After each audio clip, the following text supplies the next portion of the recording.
विश्वम दर्पण दृश्यमान नगरी तुल्यम निजांतर्गतम पश्यनात्मनि मायया बहिर्बोधभूतं यथा निद्रया या साक्षात् कुरुते प्रबोध समये स्वात्मानम् एवाद्वयम् तस्मै श्री गुरुमूर्तये नमः। इदं श्री दक्षिणामूर्तये वसुदेवसुतं देवं कंसचाणूरमर्दनं देवकी परमानन्दं कृष्णं वन्दे जगद्गुरुं नारायणं नमस्कृतं नरं चैव नरोत्तमं देवीं सरस्वतीं व्यासं ततो जयमुदीरयेत्। ओम।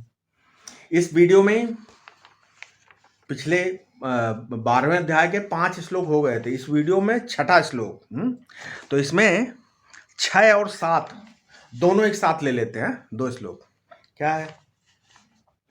ये तु सर्वाणि कर्माणि मयि सन्न्यस्य मत्परः अनन्येन एव योगेन माम ध्यायन्त उपासते। 6ठा। और 7वां श्लोक क्या है? तेषामहं समुद्धर्ता मृत्यु संसार सागरात् भवामि नचिरात् पार्थ मय्या वेशित चेतसाम। 6 और 7 2 श्लोक। यानी हे पार्थ, जो सब कार्यों को मुझे अर्पित करके मेरे परायण हो, अनन्य भाव से मेरा ध्यान करते हुए उपासना करते हैं, मेरे में मन लगाने वाले उन भक्तों का मैं शीघ्र ही इस मृत्यु रूप संसार सागर से उद्धार कर देता हूं। क्या कर देता हूं? इस संसार सागर से उद्धार कर देता हूं।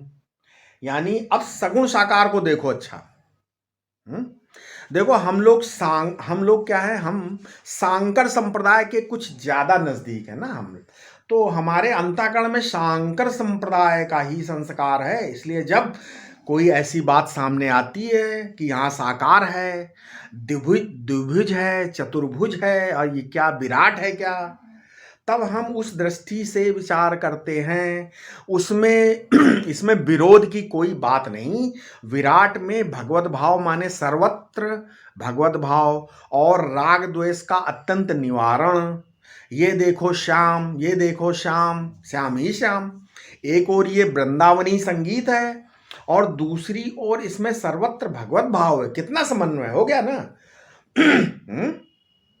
बोलते ही में रहो नाहिन ठौर और नंद नंदन अछत कैसे आनिए उर। और जब भगवान के अक्षर अव्यक्त की उपासना की अपेक्षा सगुण साकार विश्व रूप की उपासना में जो सुगमता है उसको बताते हैं। शुद्ध अंताकरण होने के लिए इस उपासना से बढ़कर और कोई साधन नहीं। चाहे श्री कृष्णाकार वृत्ति हो, चाहे नारायणाकार वृत्ति हो, चाहे विराट आकार की वृत्ति हो, वृत्ति में से अहम मम निकल गए। बस जब अहम मम यही वृत्ति की अशुद्धियां हैं। घटाकार वृत्ति अशुद्ध नहीं है, पटाकार वृत्ति अशुद्ध नहीं है। अयम अयम घटो मम, अयम पटो मम, ये घड़ा मेरा है, ये कपड़ा मेरा है। इनमें जो मेरापन है वो अशुद्ध है। अयम घट इति स्फुरतेव, ये घड़ा है ऐसा स्फुरण होता है, पर ये घड़ा मेरा है ये अशुद्धि है कि नहीं। अयम देवः, अयम मनुष्य, अयम ब्राह्मण, स्फुरतु नाम, ये देवता है, ये मनुष्य, ये ब्राह्मण है, ये तो स्फुरित होता है ना। परंतु अहम ब्राह्मण, अहम हस्त पादादिमान, मैं हाथ पैर वाला ब्राह्मण हूं, ये जहां स्फुरित हुआ वहां अंतःकरण शुद्ध हो गया, समझ लीजिए। क्योंकि एक दृश्य पदार्थ को अपने साथ आपने जोड़ा है ना। तो देखो भक्त लोग क्या करते हैं, पहले बोलते हैं नमः। इसका तात्पर्य है कि इदम मम न भवति। नमः का मतलब क्या? इदम मम न भवति, ना मम इति नमः, ये मेरा नहीं है। पंडित लोग होम करते हैं कि नहीं? पंडित लोग होम करते हैं तो क्या बोलते हैं? इदम अग्नये ना मम, ये अग्नि के लिए है, मेरे लिए नहीं है। मतलब मेरा नहीं है, इसलिए अहम घटवान ना भवामी, यह खलु विश्ववान स एव भगवान, यह खलु प्रकृतिमान स एव भगवान।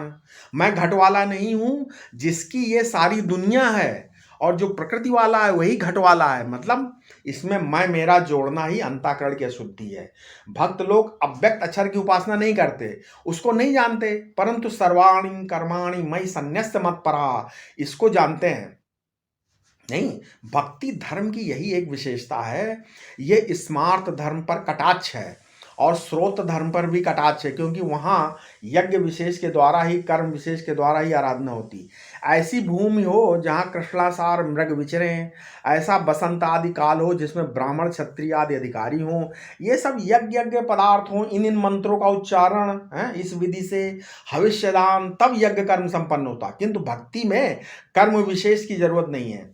आज कोई भी कार्य करो परंतु उसका भगवान में संन्यास कर दो। क्या कर दो? क्या? ना हम न में अस्य कर्मणा कर्ता अहम न भवामी, इदम कर्म मम न भवति, है ना। ये कार्य मेरा नहीं है, इस कर्म का कर्ता मैं नहीं हूं। भगवान एव कर्ता कारयिता, भगवान ही करने वाले और भगवान ही कराने वाले। ठीक है, ठीक है। इदम भगवता कर्म, ये कर्म मेरा नहीं है, भगवान का है। यही भागवत धर्म की विशेषता है। ठीक है, श्रीमद् भागवत में आया है, इसलिए उसमें भी बताया है। क्या?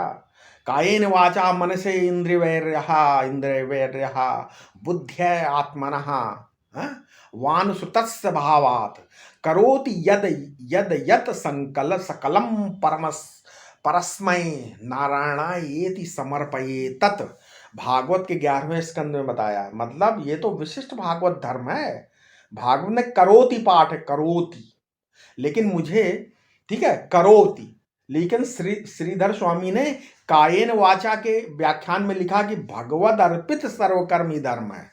बस उसमें अहम और मम का पक्ष नहीं लगना चाहिए। ठीक है, मैं करता हूं और ये कर्म मेरा, इसका फल मुझे मिले, ऐसा मत कहो। बोले कि बाबा जिसका कर्म है वही इसका फल ले, नहीं समझे हैं?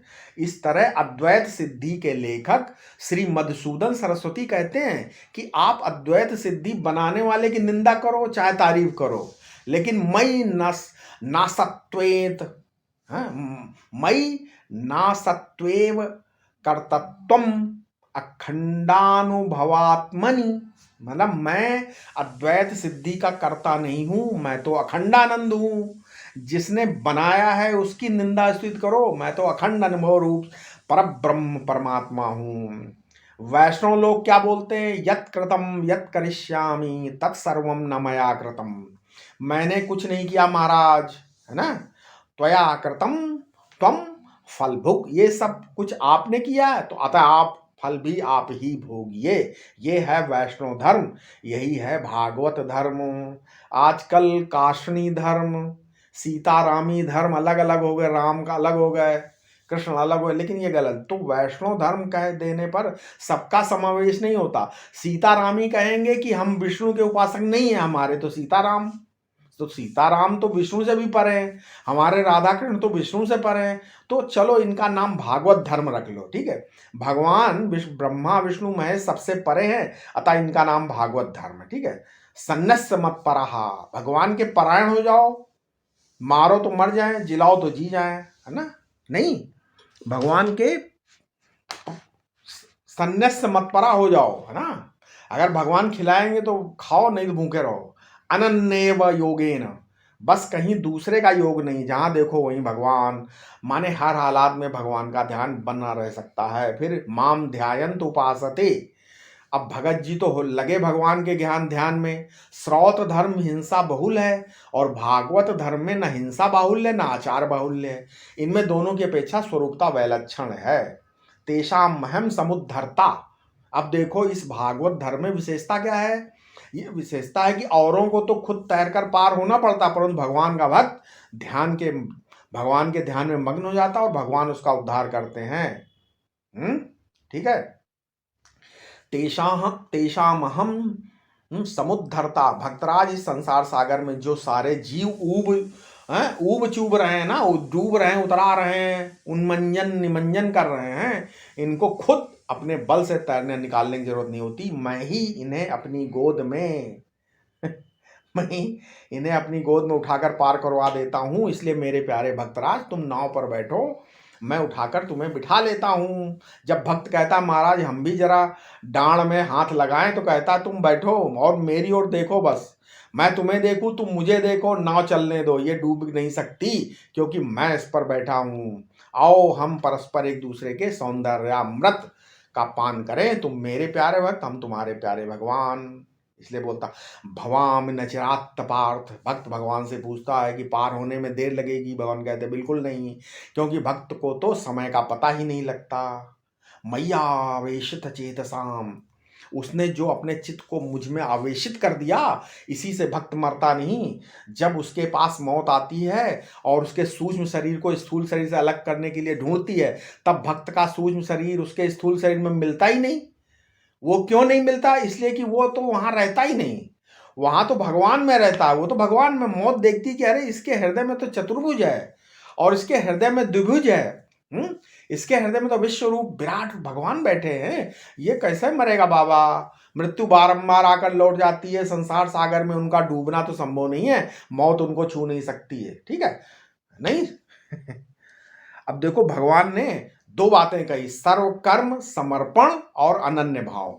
ये जरा कठिन लगती हैं, इसलिए भगवान ने कहा अब तुम्हें सीधी सीधी बात बताता हूं। ठीक है? ठीक है। यानी अब इसमें एक प्रश्न ले लेते हैं। क्या?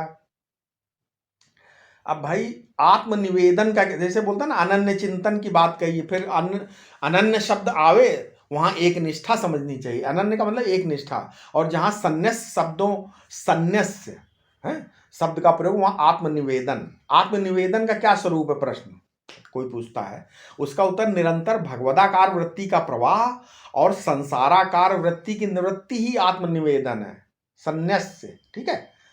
जैसे किसी निर्धन की पुत्री का विवाह हो और उसके लिए किसी ने रुपए देने को कहा हो और घर में कोई सामग्री नहीं, कल बारात आने वाली, उस समय जैसे उसके चित्त की वृत्ति रुपया लेने की ओर लगी लगती है, उसी प्रकार चित्त सब ओर से हटाकर केवल श्री भगवान में ही तल्लीन हो जाए, यही आत्मनिवेदन है, संन्यास। श्री भगवान ने संपूर्ण गीता में ये कहीं नहीं लिखा कि मैं सकाम भक्त का उद्धार कर देता हूं। उसे तो उसकी इच्छित वस्तु देने की बात बोलते हैं ना, उद्धार करने बोलते, उसे इच्छित वस्तु देने की बात भी कही है। वे सब जगह इसी बात की पुष्टि करते हैं कि मैं उस निष्काम भक्त का ही संसार सागर से उद्धार करता हूं, जिसका चित्त अनन्य भाव से मुझ में जुड़ा है। इससे यह सिद्ध हुआ कि निष्काम भक्ति से ही भगवान की प्राप्ति होती है। केवल कर्मकांड से भी भगवान की प्राप्ति का प्रसंग नहीं, कहीं नहीं मिलता है। हाँ, ऐसा आता है कि निष्काम कर्म से अंतःकरण की शुद्धि होने पर भगवत प्राप्ति की उत्कट लालसा जागृत हो सकती है। इससे भगवान ने माम ध्यायंत उपास्ते कहकर तेषाम अहम समुद्धरता, मृत्यु संसार सार सागरात, ऐसा कहा। मतलब अर्थात जो निष्काम भाव से मेरा निरंतर चिंतन करते हैं, उनका मैं उद्धार करता हूं। अब अगले श्लोक में इस अध्याय का सार है। इससे बढ़कर भगवत प्राप्ति की सीधा साधन गीता में और कहीं नहीं आया। 8वें श्लोक में, इसके आगे के 4 श्लोकों में उत्तरोत्तर मंद अधिकारी के लिए साधन का निर्देश है। उत्तम अधिकार तो ध्यान निष्ठ ही है और वो अपने इष्ट का चिंतन करने में लीन है। यही अगले श्लोक में बताते हैं। 8वां श्लोक क्या है? मयि एव मन अध्यत्स्व। ठीक है? मयि बुद्धिम निवेशय निवस्यसि मय्येव अतः ऊर्ध्वं न संशयः।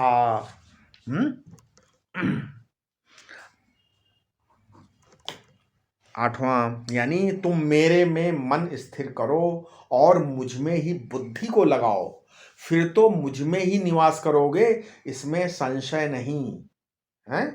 मुझ में ही निवास करोगे, इसमें संशय नहीं। यानी भगवान ने कहा कि मन को तुम मुझ में रख दो। आधत्स्व मतलब यदि अपने मन को घर में रखोगे तो मन ही तुम्हें कुलबुला कर कहीं ले जाएगा, अथवा मन को दूसरा कोई उठा ले जाएगा। महाराज, मन के लुटेरे बहुत है ना, लूट ले जाते हैं मन को, अथवा मन की कहीं भी चंचलता कर बैठता है, कहीं भी। बच्चा ही तो है मन, घर से निकल जाने का डर है, अपहरण का भी डर है, नहीं? ये कहने का मतलब कि मन को अपने पास रखोगे तो उसे कभी कोई चुरा ले जाएगा, अथवा कभी कोई लड़का आवारा हो गया तो खुद भी भाग जाएगा। इसलिए इसको अपने घर में मत रखो। फिर कहाँ रखे महाराज? बोले मय्ये वो मन आधत्स्व, मेरे सुपुर्द कर दो, मुझ में रख दो मन यार है। और मैं बुद्धिम निवेशय, अपनी बुद्धि को भी मुझ में निविष्ट करो। निविष्ट कर दो माने सुला दो। निवेशय का अर्थ है सुलाना। सुला दो बुद्धि को भगवान की गोद में। जिस समझ गए, ज्यादा सोच विचार करने की जरूरत नहीं है। जब तक भ्रम की निवृत्ति नहीं होती तब तक विचार की जरूरत है, और जब अज्ञानावरण क्षय हो गया तब विचार की जरूरत नहीं होती है। क्या बोले, मन मस्त हुआ तब क्यों बोले, हीरा पायो गांठ गठियायो, है बार बार वाको क्यों खोले। ठीक है ऐसी स्थिति में तो विचार भी एक विक्षेप ही है, विचार समाधि नहीं, विक्षेप है। इसलिए विक्षेप इसलिए कि अपनाने लायक है, भ्रांति के निवारण के लिए ही विचार को अपनाया जाता है। फिर जब भ्रांति का निवारण हो गया तब विचार की आवश्यकता क्या है, सुला दो बुद्धि में भगवान। अब एक बात पर ध्यान दे कि मई एव जो भगवान बोलते हैं तो कहां से बोलते हैं, भगवान यदि बुद्धि के बाहर कहीं खड़े होकर मांग रहे हैं कि मुझे बुद्धि दे दो, तब तो मई बनेगा ही नहीं है। हम जागृत में बुद्धि देंगे भगवान को और सोते समय हमारे पास आ जाएगी, क्योंकि महाराज बुद्धि ऐसी पवित्रता है बुद्धि की कि ये एक दिन भर कहीं घूम ले लेकिन रात को अपने पति के गोद में ही सोती, बुद्धि का ये नियम है। इसलिए यदि पत्यंतयामी रूप में परमेश्वर नहीं रहेंगे तो बुद्धि का निरंतर निवेश बनेगा नहीं। यदि भगवान जीव में आत्मनि तिष्ठन आत्मानम गमयति, विज्ञाने तिष्ठन विज्ञानम गमयति, इस प्रकार अंतःकरणांतरान्वित्वेन अंतर्यामित्वेन ही नहीं रहेंगे, भीतर नहीं रहेंगे तो मन बुद्धि का निरंतर सन्निवेश भगवान में बनेगा ही नहीं। इसलिए सुसुप्ति के समय भी मन उन्हीं में सोए, सुसुप्ति के समय भी बुद्धि उन्हीं में निविष्ट हो। ये बात तब होगी जब भगवान हमारे हृदय में हृदयांतर्यामी रूप से रहेंगे, अदरवाइज नहीं बन सकती ये बात, है ना। अब भगवान यदि बाहर रहेंगे तब क्या होगा, ठीक है। अत ऊर्धव न संशया, अत ऊर्धव माने मरणांतर नहीं, मनोबुद्धि समर्पणांतरम, मन और बुद्धि का समर्पण जैसे करेंगे वैसे ही, मन बुद्धि का समर्पण करते ही अत ऊर्ध्वम माने मय्येव निवस्यसि, मुझ में ही निवास करोगे। न संशया, अत्र संशयो नास्ति, इसमें संशय नहीं है। यहाँ उभय कोट्यवगाहिनी वृत्ति नहीं है कि शायद निवास करे और शायद ना करे, ऐसा शायद नहीं। उभयो कोट्यवगाहिनी वृत्ति नहीं है, यहाँ पर शायद नहीं है कि भैया शायद निवास करेगी ना, क्योंकि भगवान ने एव और जोड़ दिया और कहा कि निवस्यसि मय्येव। अब मानो अर्जुन ने कहा महाराज आप मन बुद्धि मांगते हो, ये कैसे दिए जा सकते हैं। अब विश्वामित्र जी ने दशरथ जी से कहा कि हमें राम लक्ष्मण दे दो, तो बेचारे दशरथ जी बड़े घबराए, बोले कि राम देत नहीं बनई गोसाई, हैं इनको देते तो नहीं बनता है, इसी तरह हम भी मन बुद्धि आपको कैसे दे दें, है ना। ये क्या हमारे काबू में है, जिस जमीन पर हमारा कब्जा हो या हमारे हाथ में रुपए हो वो हम आपको आपको दे सकते हैं, पर मन बुद्धि तो ऐसी चीज है जिन पर हमारा कब्जा ही नहीं है, हम आपको दें कैसे, नहीं समझे कैसे दें। मैं ये मन आदस्त, मेरे मन लगाओ, मेरा चिंतन करो, है ना। कैसे, गीता में अत ऊर्धम पद यही आया, अत ऊर्धम मय्येव, इसका भी ये भी तात्पर्य है कि इससे ऊपर कुछ नहीं है। इस पर फिर भगवान मुहर लगाते ना संशया, ठीक है। मन बुद्धि लगाने का तात्पर्य ये भी हो सकता है कि ऐसा अनुभव हो कि मन बुद्धि की कोई सत्ता नहीं है, ये भी हो सकता है। देखो ये भी है मन बुद्धि, आपको अगर ऐसा अनुभव हो जाएगा मन बुद्धि की सत्ता ही नहीं, परंतु इसमें भी सत्ता की कुछ झलक है ही।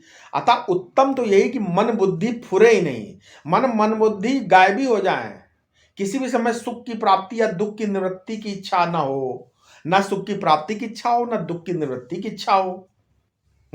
यही मन का निरोध है। जैसा कि अध्याय ठीक है, अध्याय 4 के 22वें श्लोक में वो कहा है, अध्याय 2 के 56वें श्लोक में भी कहा सुख दुख है या नहीं ऐसी वृत्ति भी ना रहे।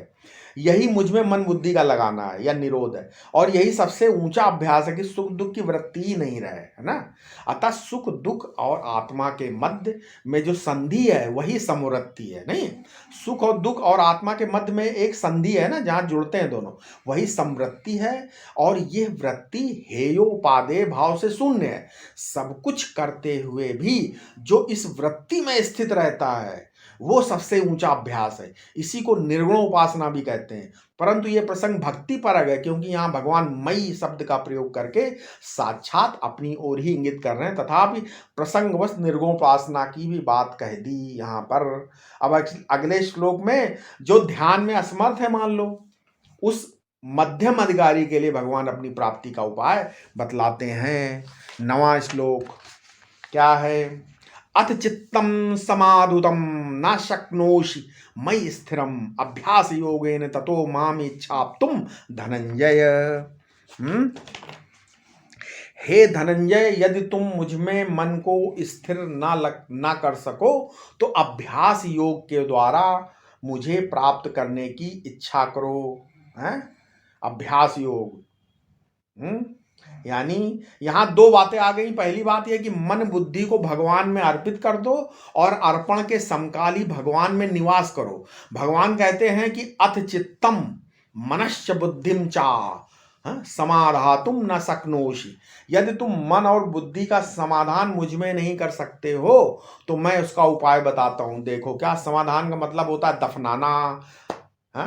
अब महात्मा लोगों, सन्यासी लोगों का हमने देखा, जब उनका देहावसान होता है तो उनकी समाधि दी जाती है। समाधुतम का अर्थ है कि समाधि देना ही है। सम्यक आधुतम, ठीक है। लोग बोलते हैं ना, ऐसा दफनाया कि बाहर निकला ही नहीं, चिर समाधान हो गया। मतलब, लेकिन इसके लिए जो हमारे पास शक्ति ही नहीं है तो उसका उपाय यह है कि अभ्यास योग करो। अभ्यास में बार बार दोहराओ, बार बार दोहराओ। यदि तुमने अपना घोड़ा किसी के हाथ बेच दिया और भाग कर आ गया तो फिर जहां बेचा, ठीक है, फिर वहां पहुंचा दो उसे, फिर भाग कर आ जाए, फिर पहुंचा दो। धीरे धीरे जिसके हाथ बेचा उसके खूंटे पर, उसके घर पे रहने की आदत पड़ जाएगी उसको, नहीं तो वो बिना अगाड़ी पिछाड़ी के भी वहां रहने लगेगा। अपने घोड़े को ऐसी आदत डालो कि जिसके हाथ बेचा, जिसे दिया, उसके घर वो रहने लगे। यही अभ्यास योग है? स्वामी अखंडानंद जी बोलते थे कि उनको एक महात्मा जी ने बताया था कि अभ्यास माने दोहराना है। उन्होंने तो गांव की भाषा में बताया कि दोहरौनी, दोहरौनी बोलते थे। जैसे बैल पहले घास आदि खा लेता है, उसके बाद मस्ती में बैठकर पागुर करता है, गाय करता है ना, तो जुगाली करता है बैल, मान लो, या गाय। तो वैसे ही तुम भी दोहराओ। इस बात को गांठ बांध लो कि ये मन भगवान का, ये बुद्धि भगवान की, और इसके अंतर्यामी भगवान, इसको घास फूस की तरह भी इसे समझ लो तो कोई हर्ज नहीं है। लेकिन जब बैठो एकांत में तब इसका चर्वण करो। इसी का नाम है भजन। गोपाल गोपाल गोपालतापनी उपनिषद, गोपालतापनी उपनिषद में प्रश्न है।